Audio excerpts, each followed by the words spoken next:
Kalau ada orang yang mengaku umat Nabi, apalagi Ustadz, Kiai, Habib, tidak pernah membahas tentang Palestina, berjuang. Kalau dia nggak bisa pakai bantu, pakai uang, pakai apa, setidaknya di panggung-panggung ceramah bela Palestina. Kalau ada yang diam saja atau merasa biasa-biasa saja, itu orang nggak pantas disebut umat Nabi Muhammad. Itu orang pantas disebut apa? Anjing, saudara. Babi itu orang. Biadab itu orang. Kalau ada yang merasa biasa-biasa saja, umat Islam Palestina dibantai, umat Islamnya merasa biasa saja, ustadznya, kiainya, habibnya, diam. Makanya kalau ada yang begitu tuh orang biadab, bajingan, nggak pantas disebut umat Nabi Muhammad. Anjing, babi.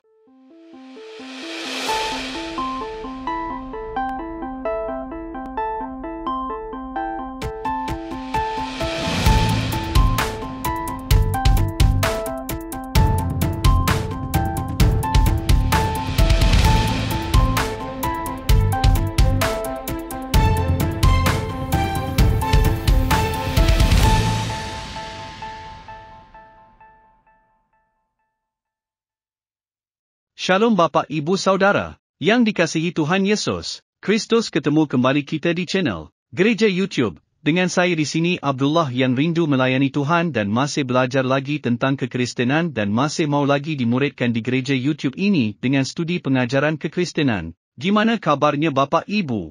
Harapan dan doa dari saya semoga Bapak Ibu dilimpahi damai sejahtera dan sukacita oleh Roh Kudus senantiasa di dalam hati dan kehidupan saudara semua. Bapak Ibu Saudara yang kekasih, mohon maaf kalau bahasa Malaysia saya masih melekat dalam nadanya, karena saya tidak bisa mengubahnya. Tapi saya percaya ketika saya tinggal di Indonesia dan dimuridkan di gereja YouTube ini saya pasti bisa dan terus belajar. Karena kemarin di kolom komentar banyak sekali yang komentar soal nada dan notasi suara saya minta maaf, tapi jujur dari lubuk paling dalam saya mau melayani Tuhan Yesus, saya mau jadi dampak. Saya mau di next level dan dipakai buat banyak orang, dan jiwa-jiwa dimenangkan. Baik saudara gereja YouTube, saya ingin mengajak kita semuanya untuk melihat beberapa cuplikan video Pendeta Saifuddin Ibrahim menampar muka para kiai dan para ustad yang selalu menjelekan kekristenan, yang selalu menjelekan firman Tuhan, yang selalu membodohi jamaatnya untuk membenci Roh Kudus, membenci orang Kristen. Pendeta Saifuddin Ibrahim ini selalu membongkar ustad kadrun, apalagi ustad kadrun, yang ngaku-ngaku mantan Kristen, mengetahui ajaran Kristen, padahal dianya aja enggak tahu persis ajaran Islam. Sebelum dia masuk Islam hanya mengagumi hal-hal tanpa mengerti sejarah, tanpa mengerti kebenaran dari yang diceritakannya itu. Contohnya si Yahya Waloni sama Ustadz Abdul Somad, hanya bisa berdakwah menggolol-olol Alkitab. Bilang orang Kristen kafir. Saya senang dengan Pendeta Saifuddin Ibrahim, dia berani untuk melawan, padahal dia adalah mantan Islam juga, tapi dia sudah terima Yesus sebagai juru selamat. Mari kita dengarkan dulu videonya. Saya akan mengomentari beberapa video konyol yang disampaikan oleh orang-orang yang nggak berakal waras. Akal otaknya itu hanya adu domba, memperbodoh orang yang sudah bodoh, membuat orang bego tambah gobe. Nah, si Bahar Smith begitu, apa kata dia? Kalau ada orang yang mengaku umat Nabi, apalagi Ustadz, Kiai, Habib, tidak pernah membahas tentang Palestina, berjuang. Kalau dia nggak bisa pakai bantu, pakai uang, pakai apa, setidaknya di panggung-panggung ceramah bela Palestina. Kalau ada yang diam saja atau merasa biasa-biasa saja, itu orang nggak pantas disebut umat Nabi Muhammad. Itu orang pantas disebut apa? Anjing, saudara. Babi itu orang. Biadab itu orang.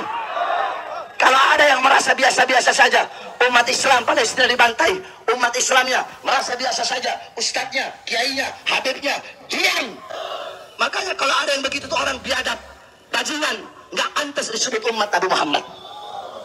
Anjing, babi saja, binatang yang buruk, mereka bertasbih kepada Allah dan memohonkan doa bagi umat Islam.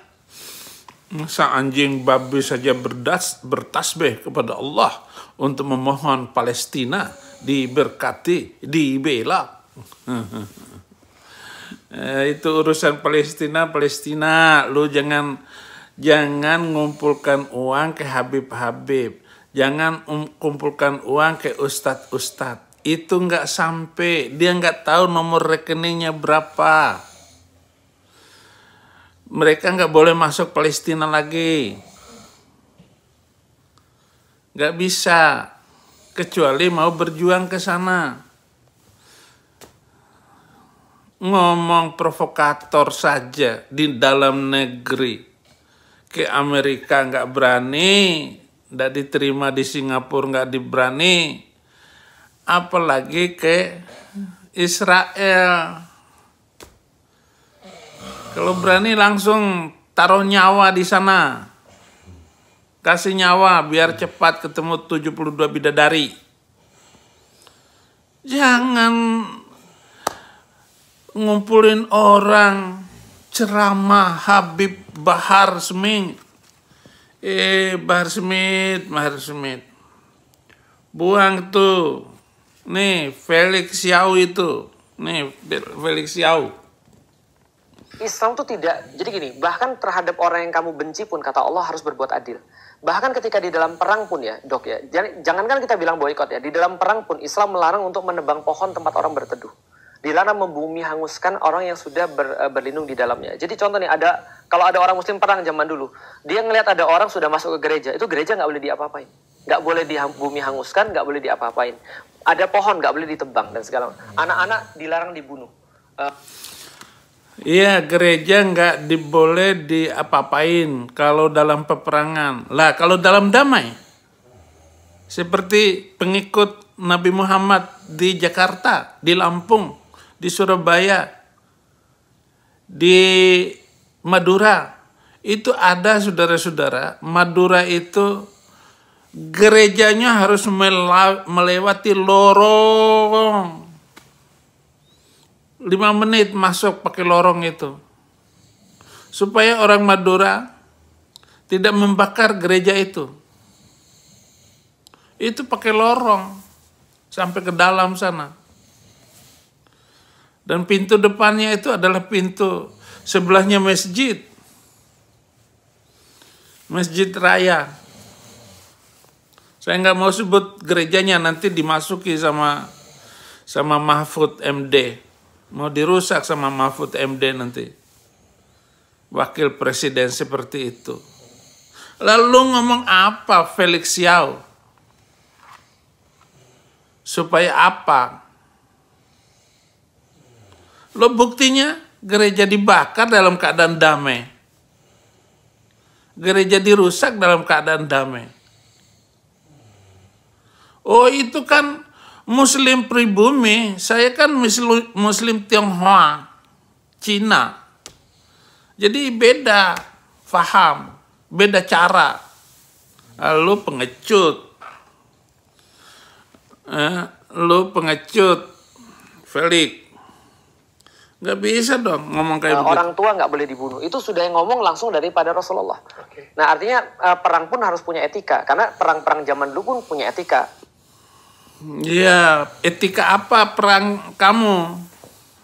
Nabi kamu itu membantai orang Yahudi, orang Kristen loh. Dari mana belajar sejarah kamu itu? Memang ada hadis Nabi ngomong kayak begitu. Jangan tebang pohon. Jangan membunuh binatang yang gak dimakan. Ada hadisnya.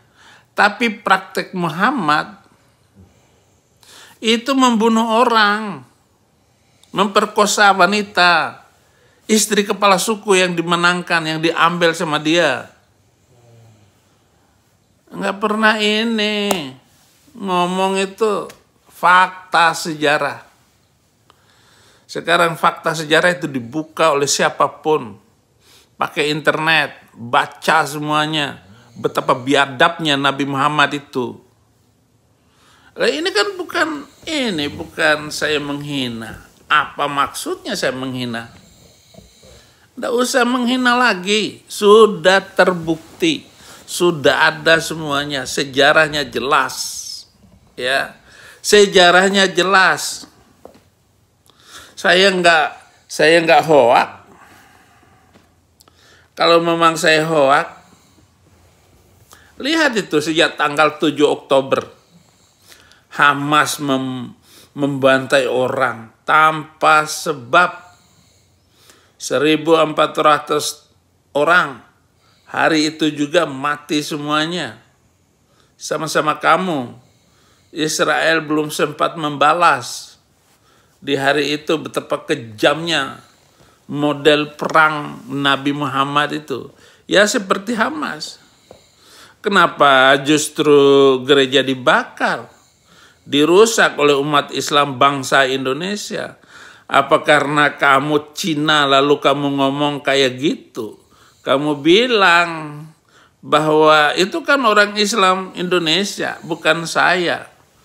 Ya kumpulkanlah orang-orang Islam Cina itu. Ini lagi rame, lagi ribut. Habib-habib Islam Arab dengan Islam Nusantara. Beda kualitas. Kita adu juga bagaimana cara memahami Islam, cara memahami ajaran agama itu bukan kompor-komporin orang. Bukan kayak Bahar Smith itu. Apa yang kita ingat? Ingatnya apa? Jikir malam. Mau usia berapapun, mau 40, 50, 60, 70 tahun, Anda keluarkan zikir ini di pertengahan malam, mohon kepada Allah, maka digugurkan semua dosa-dosa yang pernah dilakukan di masa lalu yang buruk-buruk. Allah ganti sisa hidup Anda dengan lebih baik dibandingkan dengan yang sebelumnya. Rabbana faghfir lana dzunubana wa kaffir 'anna sayyi'atina. Ya Allah, selama ini salah saya menjalani hidup. Saya minta ampun ya Allah. Mohon jadikan sisa hidup saya lebih terukur dan lebih baik dari sebelumnya yang pernah saya jalani. Barang siapa yang berzikir ini tengah malam. Loh di sini lagi siang hari, di sana tengah malam. Beda waktu lah. Lah kalau saya dengar khutbah ini, masa saya tunggu tengah malam di sini? Padahal di sana siang, tengah malam. Mau zikir kapan saja, zikir aja. Rabbana ighfir lana dzunubana wa kaffir 'anna sayyi'atina wa tawaffana ma'al abrar. Belum selesai kamu baca doanya itu. Wa tawaffana ma'al abrar. Matikan kami bersama dengan orang-orang yang berbakti. Muhammad itu bukan manusia yang berbakti. Muhammad itu mati diracun. Muhammad itu perang melulu. Enggak pernah tenang. Bikin ribut. Bikin onar. Sama dengan MUI ini. Bikin onar. Oh, tiba-tiba keluar fatwa. Muhammad gara-gara diledek dengan syair oleh wanita Yahudi Ummu Kirfah. Dibantai itu satu suku sama Muhammad. Dia kirim anak angkatnya Zaid. Kemudian wanita itu ditarik dengan onta. Sudah tua renta. 80 tahun kira-kira umur wanita itu. Anaknya diambil. Ya memang wajar sih, tetapi gara-gara itu diejek dalam bunyi syair. Syairnya baru ketemu orang macam Muhammad. Membunuh banyak orang. Itu syairnya. Sedangkan orang Kristen dan orang Yahudi damai-damai saja mereka. Madinah itu hidup dalam suku-suku kecil. Suku Madinah itu. Nah setelah Muhammad mendapat kesempatan untuk hijrah ke Madinah. Lalu dia memimpin, menguasai kota Madinah itu. Tahun kedua dia merampak merompak apa aja, dirampok sama dia. Suku Quraisy yang berdagang ke Syam aja, ke Syria sana, dibunuh, diganggu, diambil, dirampok. Ontanya, harta kekayaannya diambil. Jadi diambil di Madinah. Potong kompas. Qat'us syarik. Perampok jalanan. Itu yang dilakukan Muhammad. Apakah itu ma'al abrar? Wa tawaffana ma'al abrar. Matikan saya, kami, bersama orang-orang yang berbakti. Muhammad bukan orang berbakti, Dul. Ini doa sih oke. Wa tawaffana ma'al abrar. Iya. Kok doa agar diampuni dosa? Dalam Kristen gak ada doa minta ampunan dosa. Enggak dikabulkan.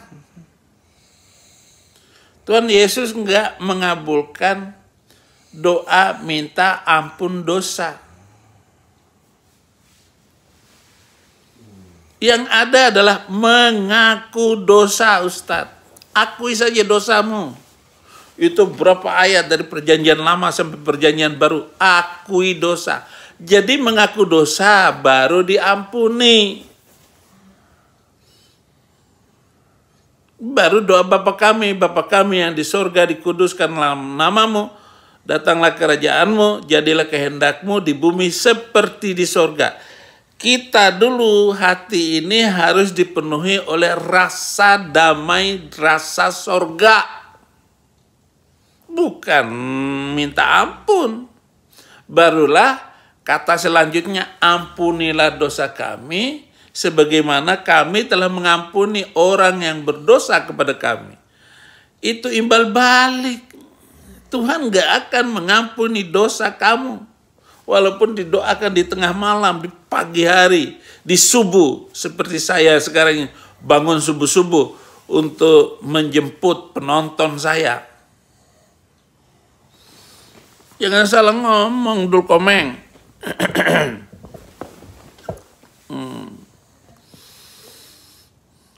Semuanya dosa. Daud berkata, dosaku ku akui kepadamu. Mengaku dosa. Polisi aja kalau nangkap orang, digebukin. Ampun Pak Polisi, ampun. Diampuni nggak sama polisi? Berhenti nggak mukulnya? Tapi begitu digebukin, lalu pencuri itu ngaku, oh, iya Pak Polisi, saya mengaku. Baru berhenti pukulan polisi.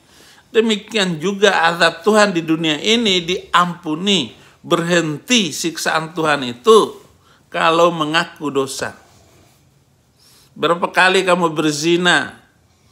Adi Hidayat mengaku di YouTube. Akui aja, malu. Ngomong semangat hanya tentang doa, mata sampai melotot.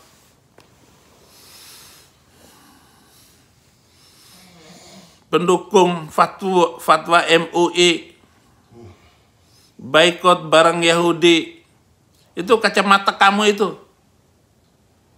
itu buatan Yahudi semua itu, nggak ada buatan Arab. Produk Arab itu hanya kencing onta, minum itu kencing onta. Aqua jangan diminum, ya sudah kencing onta aja lu minum. Silakan. Pakai otak semuanya. Nggak bakalan mampu memboikot barang Yahudi. Seluruh buatan sekarang ini kamu nggak bisa membantah, dan terpaksa kamu pakai.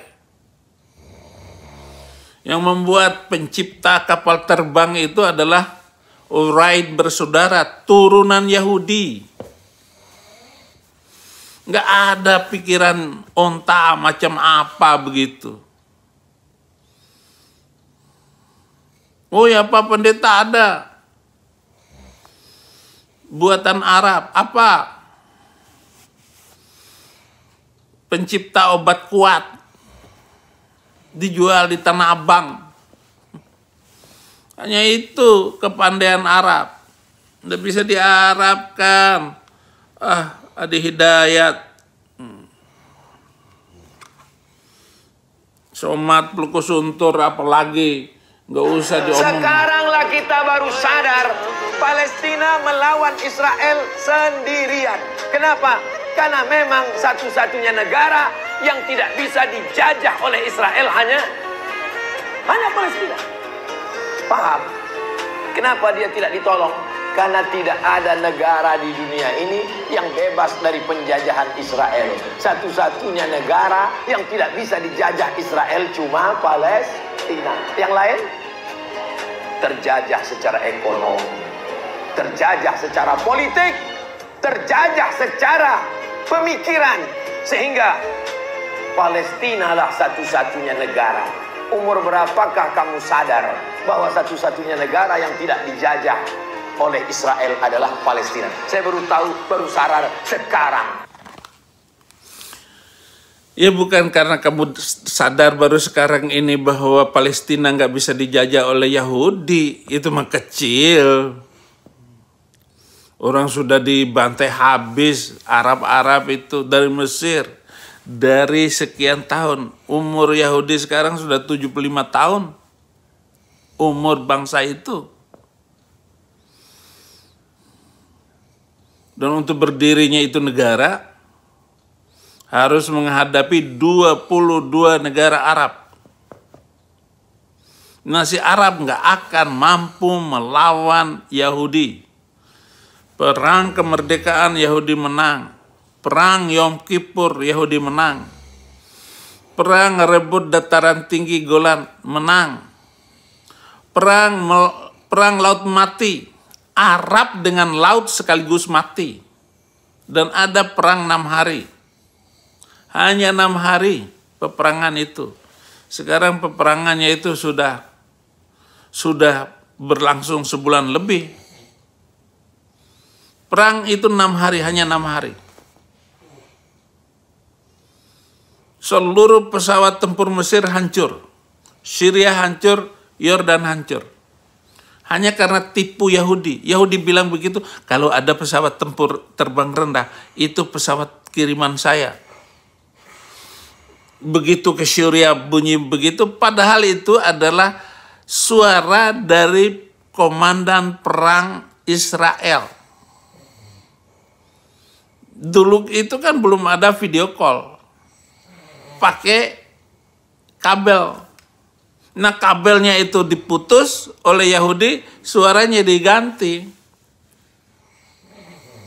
Bunyinya sama. Dalam 6 hari di bawah pimpinan Panglima Mata Satu Moshe Dayan. 6 hari. Matanya cuma satu Panglima perang itu. Coba kalau matanya 2, 3 hari. Ngek seluruh Arab itu. Mesir hancur, Yordan hancur, Syria berantakan. Jadi seluruh pesawat terbangnya nggak bisa terbang. Hancur di landasan semuanya. Nah ini yang luar biasa itu saudara-saudara. Bagaimana menghancurkan perlawanan itu. Sekarang mau boikot produk Israel. Apa yang nggak bisa dilakukan oleh Yahudi? Ini harus menggiatkan perang ekonomi. Jokowi telah mampu menghentikan kirim nikel ke dunia. produknya dalam negeri dulu. Tapi untuk membangun semua pabrik ini, itu harus minta Yahudi, Amerika, Israel. Nggak bisa oleh bangsa Indonesia sendiri membangun pabrik itu. Memang bikinnya dari mana itu pabrik? Kalau bukan mengambil dari luar negeri. Kembali lagi tetap bergantung kepada ini. Kenapa? Karena bangsa kita belum terlatih, belum pandai, belum kuat ekonomi dan teknologinya. Si Somat baru sadar. Baru sadar. Terlambat sadar. Gua bilang masuk Kristen loh. Supaya nggak pakai kopiah itu, jas, apa saja, semuanya. Anda harus mengakui Yahudi. Nggak bisa dengan begitu, Somat. Ya. Ini video keberapa sudah? Itulah Imam Bonjol membantai 600.000 Kristen. Jadi bukan bisa mayoritas itu karena jahatnya Imam Bonjol datang dari Payakumbuh, datang dari Padang, lalu membantai itu orang-orang Kristen yang nggak punya senjata, paling golok. Nah, sementara si Imam Bonjol ini sudah mempersiapkan naik kuda, membunuh orang-orang, laki-laki perempuan dibunuh. Siapa yang angkat tangan masuk Islam baru tidak dibantai. Termasuk kakeknya Somat itu tidak dibantai karena masuk Islam. Padahal itu batu bara. Nah, suku-suku yang mendukungnya itu adalah Nasution, Siregar, itu yang mendukung masuknya si ini. Maka pecah belahlah Nasution, pecah belahlah marga-marga Batak itu. Jadi itu sebabnya kalau benar-benar bermain cantik, itu nggak akan begitu, Waloni. Lah kalau orang itu, orang sono, marganya tidak terlalu penting. Tetapi orang Batak, marga itu sangat penting sekali di dalam kehidupan untuk mencari data, mencari sejarah, dan mencari marga. Marganya itu penting sekali bagi orang Batak. Bahkan adat Batak itu hampir sama dengan agama. Upacara-upacara keagamaan di Batak itu penting sekali bagi mereka. Maksud saya adalah upacara-upacara adat itu penting bagi mereka. Malah sebagian mereka ini lebih penting adat Batak daripada agama.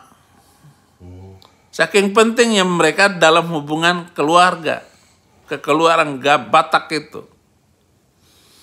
Nah, mereka kalau sudah ketemu dengan Batak, mereka harus tahu urutan keberapa. Kamu nomor berapa? Ada yang sudah 18, ada yang 19. Batak 19, berarti yang 18 ini dihormati oleh Batak yang 19. Dia panggil Amang. Ya. Kalau saya sebut Batak saya Simatupang. Oi, senang sekali orang Batak. Oh, itu Abi Ibrahim tuh, dia marganya marga Simatupang. Apalagi saya ambil ini upacara sembelih kambing di sini. Sapi saya sembelih supaya marga saya terkenal. Iya, saking begitu orang Batak itu. Walaupun saya bukan orang Batak, tapi beli marga itu sangat dihormati. Saya bisa dijadikan raja. Raja apa kek?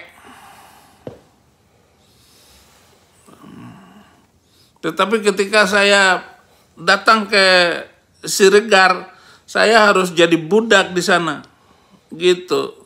Maaf ya Yahya Walonia untuk mengukur kepandaianmu.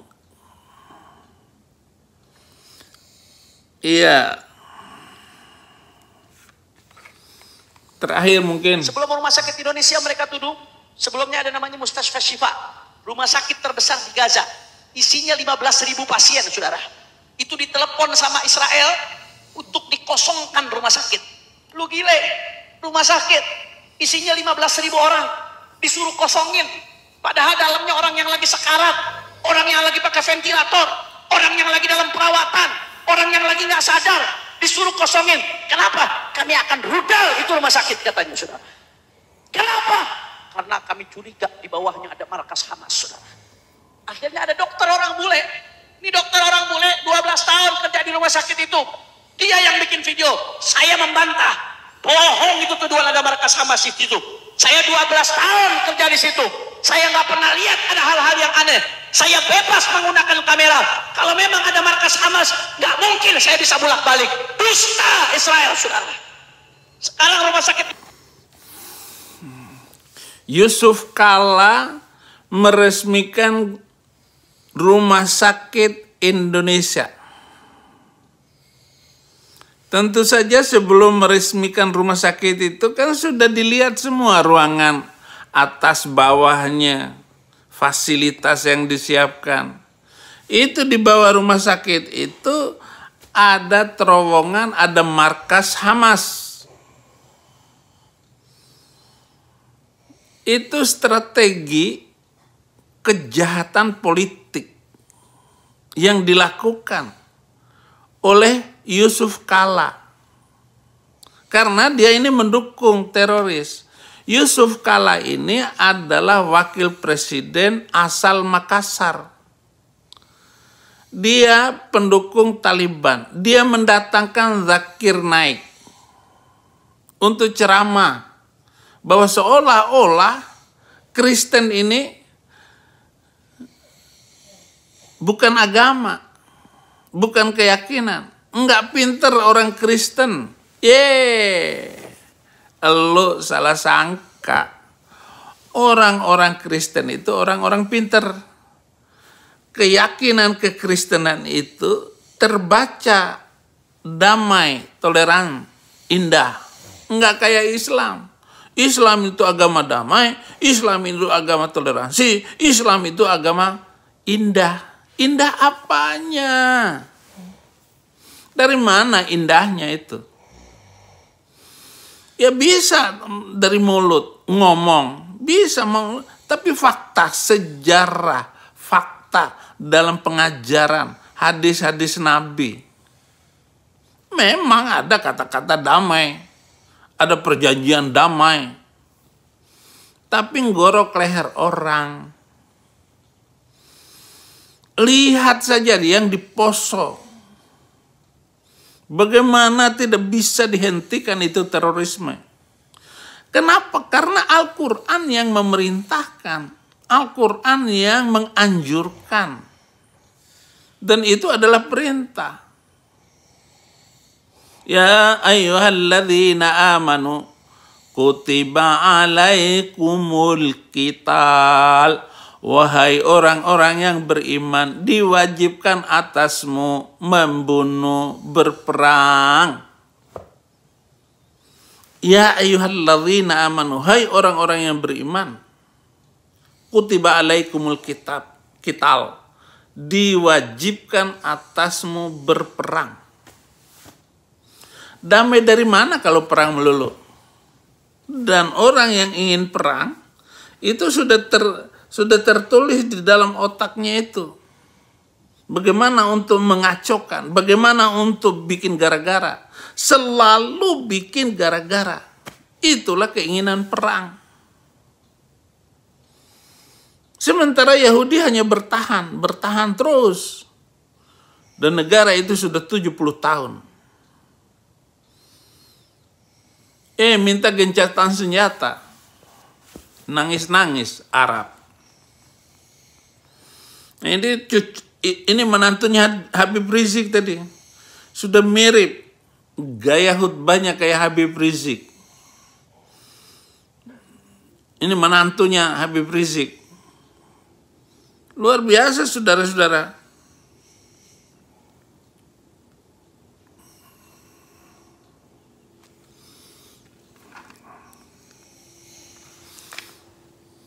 Ada yang mengatakan halal mencuri listrik itu. Saya tanya, apa dalilnya halal mencuri listrik? Karena negara tidak amanah, maka boleh mencuri listriknya. Lalu saya ajak, ini karena bukan masyarakat. Kalau masyarakat biasa bisa kita lakukan haram, masuk neraka. Ini enggak, ini sama Ustadz. Lalu saya katakan, listrik itu punya siapa? Punya rakyat. Kalau itu bukan punya negara, bukan. Lalu negara mengurus barang rakyat. Maka kalau ada di antara masyarakat yang mencuri listrik, dia bukan mencuri milik negara, tapi dia mencuri milik rakyat. Maka menanggung dosanya se-Indonesia. Sesat. Tidak mungkin ada pendeta berpendapat seperti itu. Walaupun yang bertanya itu pendeta, tetap aja haram. Atau kalau di debat terus orang pendeta, wah saya nggak ikut terlibat dengan pendapat kamu. Tapi sampai sekarang belum pernah ada pendeta, walaupun sejahat-jahat apapun pendeta, menjawab seperti jawaban Abdus Somad. Haram makan babi, tapi halal curi milik negara. Dari mana? Tapi saya heran kenapa polisi nggak menangkap ini Ustadz. Harus ditangkap. Somad kenapa jahat? Kenapa polisi nggak nangkap macam orang begini? Sebagai ulama, sebagai tokoh, sebagai kiai, ada apa dengan polisi? Ini semua dikelola negara. Ini jahat memang, aduh. Kejahatan Somad ini sudah keterlaluan. Mana boleh begitu. MUI sekarang, produk-produk yang dijual di dunia ini, yang hasilnya diperbantukan pada agresi Zionis, maka fatwa keluar MUI sekarang, haram hukumnya bagi umat Islam untuk mengonsumsinya. Dan saya ikut fatwa itu. Kamu tahu nggak uang yang dipakai itu lalu dikonsumsi, dikasihkan ke Yahudi? Dari mana kamu tahu? Kamu tahu dari arah mata angin larinya kemana, datangnya kemana. Kamu nggak tahu kan? Asal ngomong aja. Ustadz, aduh. Betapa mirisnya pengajaran para ustadz. Kapan Indonesia ini maju kalau dipimpin oleh ustadz kayak begini? Hanya memancing emosi. Emosi keagamaan. Bukan bagaimana emosi supaya orang belajar rajin. Bagaimana mereka supaya berkobar-kobar di dalam berjuang, bertani, nanam padi, beternak. Enggak diajarkan seperti itu. Banyakan dalil. Dalilnya juga enggak jelas. Ya, kemarin sudah bahas saya video ini, si Adi Hidayat ini.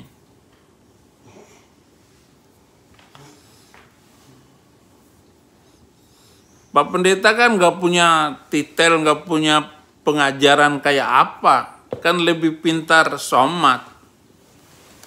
Dalam hal apa pintarnya Somad? Dalil. doktor Al-Quran. Nggak perlu doktor untuk mempelajari kitab suci Nabi buta huruf.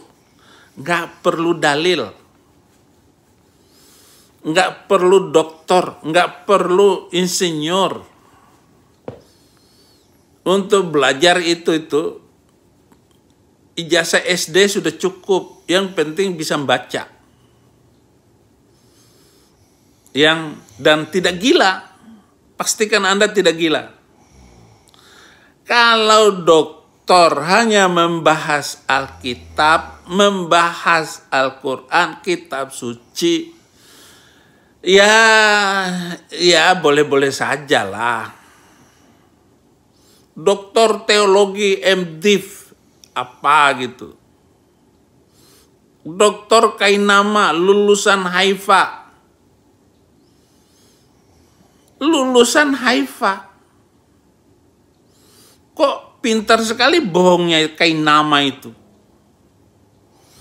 Tapi dipercaya sama orang-orang bodoh. Dipercaya oleh mereka dengan gelar Doktor Kainama. Sekarang dia nggak naruh lagi Doktor Haifanya di gelar nama dia. Nggak ada lagi itu. Biasanya nulis Doktor Kainama. Panggilannya Bangkai. Hai Bangkai. Bangkai ayam. Bangkai tikus. Paling bau itu bangkai tikus daripada bangkai ayam. Lah, bangkai namanya sudah bangkai. Yang bangkai itu namanya dia karena namanya doktor lalu dipanggil Bangkai. Kainama, kapan kamu ini bertobat ya Bangkai? Oh, waktu debat dengan saya di Sarinah dulu, ketemu Bangkai langsung saya habisin. Orang Kristen masuk Islam terkutuk. Lo kok bisa? Quran. Yang ngomong Quran. Orang Kristen masuk Islam terkutuk oleh Allah Subhanahu wa Ta'ala.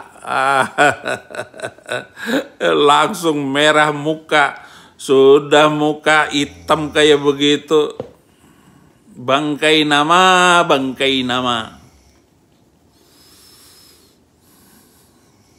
Dia nggak baca hadis bahwa orang yang berkulit hitam masuk neraka. Semua yang berkulit hitam menurut hadis Nabi masuk neraka. Yang kulit putih masuk surga. Pokoknya masa bodoh. Ini Muhammad kalau bikin pengajaran itu lucu, saudara-saudara. Saya nggak sanggup mikirin bagaimana prejudice sosial, kebencian sosial Muhammad terhadap orang yang berkulit hitam. Padahal penduduk Muslim juga terbanyak di Arab sana kulit hitam. Sampai ke Afrika sana. Afrika Selatan, Afrika Utara. Itu negara-negara orang hitam semua, saudara-saudara. Apalagi kalau bikin ibadah itu, la ilaha illallah, la ilaha. Muka hitam semua, la ilaha illallah. Skim tadi video yang bisa saya sampaikan. Bagikan video ini kepada saudara dan rekan-rekan kita di grup WhatsApp dan di media sosial kita. Agar banyak jiwa lagi hadir untuk dekat kepada Tuhan, agar mereka diselamatkan. Yesus yang maha besar dan maha dahsyat. Skim pujian yang sudah kita naikkan bersama dengan gereja YouTube. Jika anda percaya, ayo coba ketiklah, katakan Yesus maha besar, Yesus maha besar, bagi setiap saudara sahabat gereja YouTube di manapun anda menyaksikan program ini baik secara live maupun siaran ulangnya. Kiranya pengharapan kita kepada Yesus tak akan pernah goyah. Sekali Yesus tetap, Yesus sampai selama-lamanya, jika saudara diberkati dengan video ini, jangan lupa untuk anda share kepada teman-teman saudara dan juga pencet like-nya, jempolnya, serta komen yang baik dan jangan lupa subscribe YouTube channel Gereja YouTube. Demikian video ini, saya Abdullah yang percaya Tuhan Yesus adalah Juru Selamat manusia. Terima kasih, Tuhan Yesus memberkati. Cukup $10,000 per pekan, puji Tuhan kita dapat menjadi bagian pembagian Alkitab gratis. Saudara Gereja YouTube mau enggak ambil bagian dalam program membagikan 1 juta Alkitab gratis di Indonesia? Saya percaya pasti mau. Dari Gereja YouTube buat gerakan membagikan 1 juta Alkitab ke seluruh pelosok Indonesia. Pasti saudara mau satu Indonesia faham Alkitab. Kita punya sebuah program membagikan 1 juta Alkitab gratis di Indonesia. Yap, jadikan Indonesia dengan membagikan Alkitab, membagikan kabar baik dan pastinya kita mau membagikan Alkitab dengan bentuk fisik.